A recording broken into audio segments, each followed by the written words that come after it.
এই রাসূল সাল্লাল্লাহু আলাইহি ওয়াসাল্লাম শুয়ে আছেন, ছোট্ট হাসান অথবা হুসাইন রাদিয়াল্লাহু আনহু যেহেতু ওই সময় কোনো কথা বলতে পারে না, শুধু ওয়া ওয়া করে কান্না করে, তিনি কি করেছেন, রাসূল সাল্লাল্লাহু আলাইহি ওয়াসাল্লামের উপরে উঠেই পেশাব করে দিয়েছেন।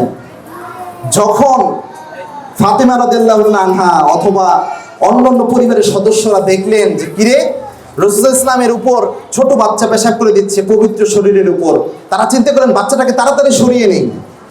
যখন সরাতে গেলেন রাসূল সাল্লাল্লাহু আলাইহি ওয়াসাল্লাম বললেন, না, তাকে পেশাব করতে দাও, তার এই কাজে তোমরা বাধা দিও না। সুবহানাল্লাহ বলো।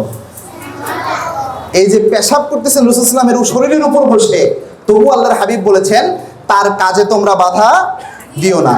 মুসনাদে আহমদে হাদিসটি এসেছে, আল্লাহর হাবিব বললেন তার কাজটা শেষ করতে দাও, এই সময় তাকে বিরক্ত করো না। তাহলে বুঝছো, একজন ব্যক্তির উপর ছোট একটা বাচ্চা, রসুলের উপর ছোট বাচ্চা পেশাব করে দিচ্ছে, রসুল ওই সময় বিরক্ত হন নাই, পুরা পেশাব শেষ করতে দিয়েছেন, তারপরে রাসূল ইসলাম তাকে ওখান থেকে সরিয়েছেন। এখানে একটা মারাত্মক তথ্য আছে। আজকে যে বিজ্ঞান যখন এত বেশি উন্নত হয়েছে, এরা পরীক্ষা করে দেখেছে যদি পেশাব করার সময় বা ওয়াশরুমে যাওয়ার যে কোনো কাজ করার সময় যদি বাধা দেওয়া হয়, অর্থাৎ ওই জায়গায় মানে আটকিয়ে দেওয়া হয়, তাহলে ওই ব্যক্তির কিডনি নষ্ট হয়ে যেতে পারে।